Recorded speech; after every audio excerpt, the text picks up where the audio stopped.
Amogh just ತನ್ನ ಬಾಡಿನ shake ಮಾಡಿದ್ದಕ್ಕೆ ಅವರೆಲ್ಲರೂ ದೂರ ಹೋಗಿ ಬಿದ್ದುಬಿಟ್ಟಿದ್ರು. ಇದನ್ನ ನೋಡಿ ಮ್ಯಾನೇಜರ್ ಮತ್ತು ಗಾರ್ಡ್ಗೆ ಶಾಕ್ ಆಗೋದು ಕಾಮನ್. ಆದರೆ ಸ್ವತಃ ಅಮೋಘ್ಗೂ ಶಾಕ್ ಆಗಿತ್ತು. ತನ್ನ ಹತ್ರ ಇಷ್ಟೊಂದು ಸ್ಟ್ರೆಂತ್ ಇದೆ ಅಂತ ಅವನಿಗೆ ಗೊತ್ತೇ ಇರಲಿಲ್ಲ. ಎಲ್ಲ ರೆಡ್ ಪಿಲ್ ಮಹಿಮೆ. ಅಷ್ಟಲ್ಲಿ ಜೋರಾಗಿ ಕೂಗಿದ ಮ್ಯಾನೇಜರ್, ಇನ್ನು ನಿನ್ನ ಕತೆ ಮುಗೀತು ಕಣ, ಅರೆಸ್ಟ್ ಹಿಮ್ ಅಂತ ಕೂಗ್ದ. ನೆಲದ ಮೇಲೆ ಬಿದ್ದಿದ್ದ ಗಾರ್ಡ್ಸ್ ಅವಾಗ ತಾನೇ ಎದ್ದು ನಿಂತ್ಕೊಂಡಿದ್ರು. ಮ್ಯಾನೇಜರ್ ಮಾತು ಕೇಳಿ ಅವ್ರು ಮತ್ತೆ ಅಮೋಘನ್ನು ಹಿಡ್ಕೊಳ್ಳೋದಕ್ಕೆ ಹೊರಟರು. ಆದರೆ ಅಮೋಘ್ ಜಸ್ಟ್ ತನ್ನನ್ನು ಡಿಫೆಂಡ್ ಮಾಡೋದಕ್ಕಂತ ಅವರನ್ನು ತಡೆದ ಅಷ್ಟೇ. ಅವರಿಬ್ಬರು ಮತ್ತೆ ದೂರ ಹೋಗಿ ಸಿನಿಮ್ಯಾಟಿಕ್ ಸ್ಟಾರಲ್ಲಿ ಬಿದ್ದರು. ಅಲ್ಲಿಗೆ ಮೇಘ ಓಡ್ ಬಂದ್ಲು. ಅವಳು ಅಮೋಘ್ ಅಲ್ಲೇ ನಿಂತಿರೋದನ್ನ ನೋಡಿ, ನೀವಿಲ್ಲೇ ನಿಂತ್ಕೊಂಡು ಏನು ಮಾಡ್ತಿದ್ದೀರಾ ಅಮೋಘ್, ಒಳಗೆ ಯಾಕೆ ಬಂದಿಲ್ಲ ಅಂತ ಕೇಳಿದ್ಲು. ಖುದ್ದು ಮೇಘ ಯಜುರ್ವೇದಿನೇ ಅಮೋಘ್ನ ವೆಲ್ಕಮ್ ಮಾಡ್ಕೊಳ್ಳೋದಕ್ಕೆ ಬಂದಿರೋದನ್ನ ನೋಡಿ ಮ್ಯಾನೇಜರ್ ಆ್ಯಂಡ್ ಗಾರ್ಡ್ಸ್ ಟನ್ ಆದರು. ಆದರೆ ಬೇಗ ಸುಧಾರಿಸ್ಕೊಂಡು ಮೇಘಾಗೆ ಸಲ್ಯೂಟ್ ಮಾಡಿ ಸೈಡಲ್ಲಿ ನಿಂತ್ಕೊಂಡ್ರು. ಅಷ್ಟರಲ್ಲಿ ಅಮೋಘ್ ವ್ಯಂಗ್ಯವಾಗಿ, ನಿಮ್ಮ ಗಾರ್ಡ್ಸ್ ಮತ್ತು ಮ್ಯಾನೇಜರ್ ನನ್ನನ್ನು ಒಳಗಡೆ ಬರೋದಕ್ಕೆ ಬಿಟ್ಟರೆ ತಾನೆ, ಸೂಟು ಬೂಟು ಹಾಕ್ಕೊಂಡಿರೋರ್ಗಷ್ಟೇ ನಿಮ್ಮ ಶಾಪಲ್ಲಿ ಎಂಟ್ರಿನಾ ಅಂತ ಕೇಳ್ದ. ಅಮೋಘನ್ ಮಾತು ಕೇಳಿ ಅವರೆಲ್ಲರ ಮುಖದಲ್ಲೂ ಭಯಕ್ಕೆ ಬೆವರು ಕಾಣಿಸ್ಬೋದು. What's wrong with you people? ಏನ್ರಿ ಮಾಡ್ತಾ ಇದ್ದೀರಾ? ಕಸ್ಟಮರ್ಸ್ನ ಹೇಗೆ ಟ್ರೀಟ್ ಮಾಡಬೇಕು ಅಂತ ಗೊತ್ತಿಲ್ದಿರೋ ನಿಮ್ಮಂಥವ್ರಿಗೆ ಇಲ್ಲಿಗೆ ಜಾಗನೇ ಇಲ್ಲ. ನಿಮ್ಮ ಥಿಂಗ್ಸ್ ಎಲ್ಲ ಪ್ಯಾಕ್ ಮಾಡಿಕೊಂಡು ಇಮಿಡಿಯೇಟಾಗಿ ಶಾಪ್ ಬಿಟ್ಟು ಹೊರಡ್ತಾ ಇರಿ. ಯು ಗೈಸ್ ಆರ್ ಫೈರ್ಡ್ ಅಂತ ಆರ್ಡರ್ ಮಾಡಿದ್ಲು. ಅವಾಗ ಅಮೋಘ್, ಒಂದು ನಿಮಿಷ ಬೇಗ, ಇವನು ನನಗಿವತ್ತು ತುಂಬ ಅವಮಾನ ಮಾಡಿದ್ದಾನೆ, ಇಷ್ಟೆಲ್ಲ ಮಾಡಿದ್ಮೇಲೆ ಒಂದು ಅಪಾಲಜಿ ಅಂತೂ ನಾನು ಡಿಸರ್ವ್ ಮಾಡ್ತೀನಿ ತಾನೆ ಅಂತ ಕೇಳ್ದ. ಅದಕ್ಕೆ ಮೇಘ ಕೂಡ ಸಪೋರ್ಟ್ ಮಾಡ್ತಾ ಮ್ಯಾನೇಜರ್ ಮತ್ತು ಸೆಕ್ಯೂರಿಟಿ ಗಾರ್ಡ್ಸ್ ಕಡೆ ಒಂದು ಸೀರಿಯಸ್ ಲುಕ್ ಕೊಟ್ಟರು. ಅವರೆಲ್ಲ ತಲೆ ಬಗ್ಸಿ ಅಮೋಘನ ಹತ್ರ ಕ್ಷಮೆ ಕೇಳಿದ್ಮೇಲೆ ಮೇಘಾಗೆ ಸಮಾಧಾನ ಆಗಿದ್ದು. ನಂತರ ಮೇಘ ಅಮೋಘನ್ನ ಒಳಗಡೆ ಕರ್ಕೊಂಡೋದ್ಲು.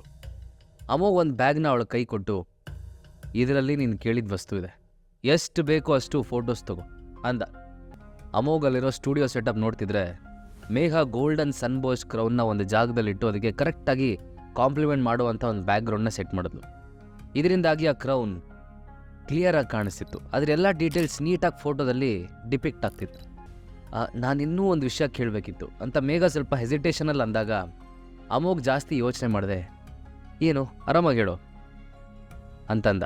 ಅದಕ್ಕೆ ಮೇಘ, ಈ ಗೋಲ್ಡನ್ ಸನ್ಬೋಸ್ ಕ್ರೌನ್ ಕಳೆದೋಗಿ ತುಂಬ ವರ್ಷ ಆಗಿ ಹೋಗಿತ್ತಲ್ಲ, ನಮ್ಮ ಹತ್ರನೂ ಇದ್ರದ್ದು ಜಸ್ಟ್ ಸ್ಕೆಚ್ ಇತ್ತು ಅಷ್ಟೇ, ಹಾಗಿದ್ದಾಗ ಇದನ್ನು ನೀವು ಟ್ರ್ಯಾಕ್ ಹೇಗೆ ಮಾಡಿದ್ರಿ ಅಂತ ಕೇಳಿದ್ಲು. ಪ್ರಶ್ನೆ ಕೇಳುವಾಗ ಮೇಘ ನರ್ವಸ್ ಆಗಿದ್ದನ್ನು ಅಮೋಘ್ ನೋಟಿಸ್ ಮಾಡ್ದ. ಅವ್ನು ನಗ್ತಾ, ನಾನೀಗ ಈ ಕ್ರೌನ್ನ ನಮ್ಮ ಫ್ಯಾಮ್ಲಿ ಜ್ಯುವೆಲ್ರಿ ಪೊಸಿಷನಲ್ಲಿ ಇದ್ದಿದ್ದು ಒಂದು ವಸ್ತು ಅಂತ ಹೇಳಿದ್ರೆ ನಂಬ್ತೀರಾ ನೀವು ಅಂತ ಕೇಳ್ದ. ಮೇಘಾಗೆ ಅವನು ಆರ್ಡಿನರಿ ಮನುಷ್ಯ ಅಲ್ಲ ಅಂತ ಇಂಟ್ಯೂಷನ್ ಹೇಳ್ತಿತ್ತು. ಅವಳು ಅವನ ಫ್ಯಾಮ್ಲಿ ಬಗ್ಗೆ ಕೇಳೋದಕ್ಕೆ ಮೊದಲೇ ಒಬ್ಬ ವ್ಯಕ್ತಿ ರೂಮಿಗೆ ಓಡ್ ಬಂದ. ಅವನು ಸ್ವಲ್ಪ ಅರ್ಜೆಂಟಲ್ಲಿ, president ma'am please we need our help, please ನನ್ನ ಜೊತೆ ಬನ್ನಿ ಅಂತ ರಿಕ್ವೆಸ್ಟ್ ಮಾಡಿಕೊಂಡ.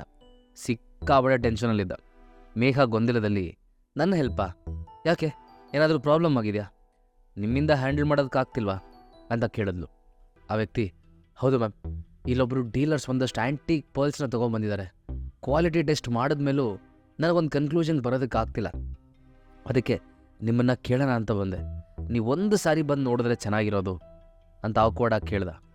ಮೇಘಾನೇ ಅಮೋಘ್ ಹತ್ರ, ಬನ್ನಿ ಅಮೋಘ್, ಅದೇನು ಪ್ರಾಬ್ಲಮ್ ಅಂತ ನೋಡೋಣ, ನಿಮಗೂ ಆ್ಯಂಟಿಕ್ಸ್ ಬಗ್ಗೆ ತುಂಬ ಇಂಟ್ರೆಸ್ಟ್ ಇರೋ ಹಾಗಿದೆ ಅಂತ ಹೇಳ್ತಾ ಅಲ್ಲಿಂದ ಹೊರಗೆ ಬಂದ್ಲು.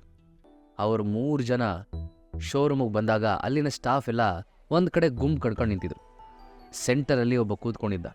ಅವನ ಕೈಯಲ್ಲಿ ಒಂದು ವುಡನ್ ಬಾಕ್ಸ್ ಇತ್ತು. ಮೇಘ ಅವನ ಹತ್ರ ಹೋಗಿ, ಹಲೋ ಸರ್, ನಾನೊಂದ್ಸಲ ಅದನ್ನು ನೋಡ್ಬೋದಾ ಅಂತ ಕೇಳಿದ್ಲು.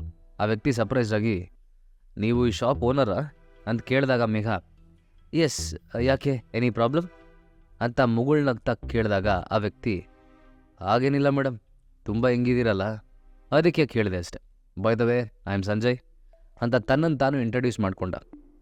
ನಂತರ ವುಡನ್ ಬಾಕ್ಸ್ನ ಮೇಘ ಕೈ ಕೊಟ್ಟು, ಇದು ನಮ್ಮ ಖಾನ್ದಾನಿ ಜ್ಯುವೆಲ್ರಿ, 106 ವರ್ಷದಿಂದ ನಮ್ಮ ಜೊತೆನೇ ಇದೆ, ಬಟ್ ಈಗ ನಮಗೆ ದುಡ್ಡಿನ ಅವಶ್ಯಕತೆ ತುಂಬ ಇದೆ, ಸೊ ನಾವೀಗ ಇದನ್ನು ಮಾರಾಟ ಮಾಡಲೇಬೇಕಾದ ಸಂದರ್ಭ ಬಂದಿದೆ ಅಂತಂದ. ಮೇಘ ಬಾಕ್ಸ್ ಓಪನ್ ಮಾಡಿದಾಗ ಅದ್ರ ಒಳಗಡೆ ಇದ್ದ ಗೋಲ್ಡನ್ ಪರ್ ನೆಕ್ಲೆಸ್ ಇನ್ನಷ್ಟು ಬ್ರೈಟಾಗಿ ಶೈನ್ ಆಯಿತು. ಅದ್ರ ಹೊಳಪಿಗೆ ಸ್ಟನ್ನಾದ ಮೇಘ, ವಾವ್ ಅಂದ್ಲು. ಮೇಘ ನೆಕ್ಲೆಸ್ಸಲ್ಲಿರೋ ಮುತ್ತುಗಳ ಮೇಲೆ ಕೈಯಾಡಿಸಿ, ಇದು ಕನ್ಯಾಕುಮಾರಿ ಹತ್ರ ಸಿಗೋ ಪ್ಯೂರ್ ಗೋಲ್ಡನ್ ಪರ್ಲ್ ಅಲ್ವಾ, ಇದನ್ನು ಕ್ರಾಫ್ಟ್ ಮಾಡಿರೋ ಒಂದು ಟೆಕ್ನಿಕ್ ನೋಡ್ತಾ ಇದ್ರೆ ಈ ಸರ ಏನಿಲ್ಲ ಅಂದರೂ 106 ವರ್ಷ ಹಳೇದು ಅನಿಸುತ್ತೆ ಅಂತಂದ್ಲು. ಸಂಜಯ್ ಈಗ ಸ್ಯಾಟಿಸ್ಫ್ಯಾಕ್ಷನ್ನಿಂದ ತಲೆ ಆಡಿಸಿ, ಎಸ್, ನೀವು ಇಷ್ಟೊಂದು ಹೆಂಗಿರೋದು ನೋಡಿ ನಾನು ನಿಮ್ಮನ್ನು ಅಂಡರ್ ಎಸ್ಟಿಮೇಟ್ ಮಾಡಿದ್ದೆ, ಆದರೆ ನಿಮಗೆ ನಿಜವಾಗ್ಲೂ ಆ್ಯಂಟಿಕ್ಸ್ ಬಗ್ಗೆ ತುಂಬ ನಾಲೆಜ್ ಇದೆ ಅಂತ ಹೊಗಳ್ದ. ಇದನ್ನು ನೀವು ಎಷ್ಟಕ್ಕೆ ಸೇಲ್ ಮಾಡಬೇಕು ಅಂತ ಅಂದ್ಕೊಂಡಿದ್ದೀರಿ ಅಂತ ಕೇಳಿದ್ಲು.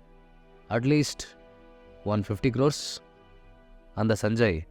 ನೀವು ಈ ಶಾಪ್ ಓನರ್ ಆಗಿರೋದ್ರಿಂದ ಇದ್ರ ವ್ಯಾಲ್ಯೂ ಇದಕ್ಕಿಂತ ಹೆಚ್ಚಿಗೆ ಅಂತ ನಿಮಗೆ ಗೊತ್ತಿರುತ್ತೆ ಅಂತ ಕಾನ್ಫಿಡೆಂಟ್ ಆಗಂದ. ಅಲ್ಲಿಗೆ ಹೊಸ ಕಸ್ಟಮರ್ಸ್ ಎಂಟ್ರಿ ಆಯಿತು. ಆ ಕಸ್ಟಮರ್, ನಾನು ಬೇರೆ ಸಿಟಿಯಿಂದ ಬಂದಿರೋದು, ಬೇರೆ ಬೇರೆ ರೀತಿಯ ಆ್ಯಂಟಿಕ್ಸ್ ಕಲೆಕ್ಟ್ ಮಾಡೋದು ನನ್ನ ಹಾಬಿ. ಬೆಂಗಳೂರಲ್ಲಿ ಈ ಶಾಪ್ ತುಂಬ ಫೇಮಸ್ ಅಂತ ಗೊತ್ತಾಯಿತು, ಸೊ ಇಲ್ಲಿ ನನಗೇನಾದರೂ ಇಷ್ಟ ಆಗುತ್ತಾ ಅಂತ ನೋಡೋದಕ್ಕೆ ಬಂದಿದ್ದೀನಿ ಅಂತ ಹೇಳ್ತಾ 360 ಡಿಗ್ರಿ ನೋಡ್ದ. ಸಡನ್ಲಿ ಅವನ ದೃಷ್ಟಿ ಮೇಘಾ ಕೈಲಿದ್ದ ನೆಕ್ಲೆಸ್ ಕಡೆ ಹೋಯ್ತು. ಅವನ ತಕ್ಷಣ ಮೇಘಾ ಹತ್ರ ಬಂದು, oh my god, pure golden pearl, can I see it ಅಂತ ಕೇಳ್ತಾ ಮೇಘಾ ಕೈಯಿಂದ ನೆಕ್ಲೆಸ್ ತೊಗೊಳೋದಕ್ಕೆ ಮುಂದಾದ. ವರಿ ಮಾಡ್ಕೋಬೇಡಿ, ನನಗಿಂಥದ್ರಲ್ಲೆಲ್ಲ ತುಂಬ ಎಕ್ಸ್ಪೀರಿಯೆನ್ಸ್ ಇದೆ, ಸೇಫಾಗಿ ಹ್ಯಾಂಡಲ್ ಮಾಡ್ತೀನಿ ಅಂತ ಹೇಳ್ತಾ ನೆಕ್ಲೆಸ್ ತೊಗೊಂಡ. ಸ್ವಲ್ಪ ಹೊತ್ತು ಅದನ್ನು ಎಕ್ಸಾಮಿನ್ ಮಾಡಿ, ಪರ್ಲ್ ಕ್ವಾಲಿಟಿ ನಂಗೆ ತುಂಬ ಇಷ್ಟ ಆಯಿತು, ನೀವು ಇದನ್ನು ಎಷ್ಟಕ್ಕೆ ಮಾರಬೇಕು ಅಂದ್ಕೊಂಡಿದ್ದೀರಾ ಅಂತ ಕೇಳ್ದ. ಆಗ ಅಲ್ಲಿದ್ದ ಸ್ಟಾಫ್ ಒಬ್ಬ 50 ಕೋಟಿ ಅಂದ. ಅದನ್ನು ಕೇಳಿ ಆ customer, but just 50 crores, I will take it ಅಂದ. ಸಂಜಯ್ ಹ್ಯಾಪಿಯಾಗಿ, ವೆಲ್ ಮಿಸ್ ಓನರ್, ನೀವು ನಿಮ್ಮ ಚಾನ್ಸ್ನ ಮಿಸ್ ಮಾಡ್ಕೊಂಬಿಟ್ರಿ ಅಂತಂದ. ಇದನ್ನು ಕೇಳಿ ಮೇಘಾಗೆ ಬೇಜಾರಾಯ್ತು. ಆ ನೆಕ್ಲೆಸ್ನ ಬಿಟ್ಕೊಡೋದಕ್ಕೆ ಇಷ್ಟ ಇರಲಿಲ್ಲ ಅವಳಿಗೆ. ಹಾಗೇನಿಲ್ಲ, first come first serve, so ನೀವು ಇದನ್ನು ನಮಗೆ ಕೊಡಬೇಕು, ಅಷ್ಟಕ್ಕೂ ನಮ್ಮ ನೆಗೋಷಿಯೇಷನ್ ಇನ್ನೂ ಮುಗಿದಿಲ್ಲ ಅಂದ್ಲು. ಅದಕ್ಕೆ ಆ ಕಸ್ಟಮರ್, ಸಾರಿ, ಅದು ನನ್ನ ತಪ್ಪಲ್ಲ, ನೀವು ಡಿಸೈಡ್ ಮಾಡೋದಕ್ಕೆ ತುಂಬ ಟೈಮ್ ತೊಗೋತಿದ್ರಿ, ನನಗೆ ಅಷ್ಟೊಂದು ಟೈಮ್ ಇಲ್ಲ, ನಾನು ಇಮಿಡಿಯೇಟಾಗಿ ಬೈ ಮಾಡೋದಕ್ಕೆ ರೆಡಿ ಇದ್ದೀನಿ ಅಂತ ಹೇಳ್ದ. ಅವಳು ಜಾಸ್ತಿ ಯೋಚನೆ ಮಾಡಿದೆ, ನಾನು ಕೂಡ ತೊಗೊಳೋದಕ್ಕೆ ರೆಡಿ ಇದ್ದೀನಿ ಅಂತಂದ್ಲು. ಅದಕ್ಕೆ ಕಸ್ಟಮರ್, ನಾನು ಇನ್ನೂ 10 ಕೋಟಿ ಸೇರಿಸಿ ಕೊಡೋಕೆ ರೆಡಿ ಇದ್ದೀನಿ, ಬಟ್ ಈ ನೆಕ್ಲೆಸ್ ನನಗೆ ಬೇಕು, ಮೈಂಡಲ್ಲಿ ಫಿಕ್ಸ್ ಆಗಿದ್ದರೆ ಬೇಕು ಅಷ್ಟೇ ಅಂತಂದ. ಪ್ರೈಸ್ ಜಾಸ್ತಿ ಸಿಗುತ್ತಂದರೆ ಸಂಜಯ್ ಆಗಬೇಡ ಅಂತಾನೆ. ಅಂದ ತಕ್ಷಣ ಒಪ್ಕೊಂಡಿದ್ದು ನೋಡಿ ಮೇಘಾಗೆ ನಿರಾಸೆ ಆಯಿತು. This is not for mister Sanjay, ನೀವಿರೋದು ನಮ್ಮ ಶಾಪಲ್ಲಿ, ಹೀಗಿರುವಾಗ ಇದನ್ನು ನಮಗೆ ಮಾರೋದು ನ್ಯಾಯ ಅಂತ ಮೇಘಾ ಸ್ಟ್ರಾಂಗಾಗಿ ಹೇಳಿದಾಗ ಅಲ್ಲಿರೋರೆಲ್ಲ ಅವಳಿಗೆ ಸಪೋರ್ಟ್ ಮಾಡೋದು. ಅದನ್ನು ನೋಡಿದ ಕಸ್ಟಮರ್, ನೀವೇ ಥಿಂಕ್ ಮಾಡಿ ಸಂಜಯ್, ಆ ನೆಕ್ಲೆಸ್ ನನಗೆ ಮಾರಿದ್ರೆ ನಿಮಗೆ 10 crores ಜಾಸ್ತಿ ಸಿಗುತ್ತೆ ಅಂದ. ಸಂಜಯ್ ಸ್ವಲ್ಪ ಯೋಚನೆ ಮಾಡಿ, ಸಾರಿ ಮಿಸ್ಟರ್, ಮೇಡಮ್ ಈ ನೆಕ್ಲೆಸ್ ಬಗ್ಗೆ ನಿಮಗಿಂತ ಮುಂಚೆನೇ ವಿಚಾರಿಸಿರೋದ್ರಿಂದ ನಾನು ಇದನ್ನು ಅವ್ರಿಗೆ ಕೊಡ್ತೀನಿ, ನಂಗೆ ದುಡ್ಡಿನ ಅವಶ್ಯಕತೆ ಇದೆ ನಿಜ, ಆದರೆ ಪ್ರಾಮಾಣಿಕತೆನ ಬಿಡಲ್ಲ ನಾನು ಅಂತ ದೊಡ್ಡ ಸಾಚಾ ಥರ ಮಾತಾಡಿದಾಗ ಅಮೋಘ್ ಜೋರಾಗಿ ನಕ್ಕೂಟ. ಸಂಜಯ್ ಮಾತು ಕೇಳಿ ಖುಷಿಯಾದ ಮೇಘಾ ಶಾಪ್ ಸೂಪರ್ವೈಸರ್ ಹತ್ರ ಬಾಕ್ಸ್ ಕೊಡ್ತಾ, ಇವ್ರಿಗೆ ಪೇಮೆಂಟ್ ರೆಡಿ ಮಾಡಿ ಅಂದ್ಲು. ಇದೇ ಸರಿಯಾದ ಟೈಮ್ ಅಂದ್ಕೊಂಡ ಅಮೋಘ್ ಮೇಘಾ ಹತ್ರ ಹೋಗಿ ಪೊಲೈಟಾಗಿ, ಮೇಘಾ, ನಾವೇನಾದರೂ ಈಗ ಈ ನೆಕ್ಲೆಸ್ ತೊಗೊಂಡ್ರೆ ಆಮೇಲೆ ರಿಗ್ರೆಟ್ ಮಾಡಬೇಕಾಗತ್ತೆ ಅಂತಂದ.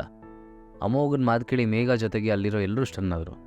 ಸಂಜಯ್ ಅಂತೂ ನರ್ವಸ್ ಆಗಿ, ಏನು ನಿನ್ನ ಮಾತಿನ ಅರ್ಥ ಅಂತ ತಡವರಿಸ್ದ. ಅಮೋಘ್ ಅದಕ್ಕೆ ಕೂಲಾಗಿ, ವೆರಿ ಸಿಂಪಲ್, ಈ ನೆಕ್ಲೆಸ್ಸಲ್ಲಿ ನಿಜವಾದ ಮುತ್ತುಗಳು ಇಲ್ಲವೇ ಇಲ್ಲ my brother, these are fake ಅಂದ. ಅದು ನಿಜವಾದ ಮುತ್ತಲ್ಲ ಅಂತ ಅಮೋಘಗೆ ಹಿಂಗೆ ಗೊತ್ತಾಯ್ತು. ಒಂದು ವೇಳೆ ಮೇಘಾ ಅವನ ಮಾತನ್ನು ನಂಬದೆ ಆ ನೆಕ್ಲೆಸ್ನ ತನ್ನ ಗಟ್ ಫೀಲಿಂಗ್ನ ಬಿಲೀವ್ ಮಾಡ್ಕೊಂಡು ತೊಗೊಂಡ್ಬಿಡ್ತಾಳ.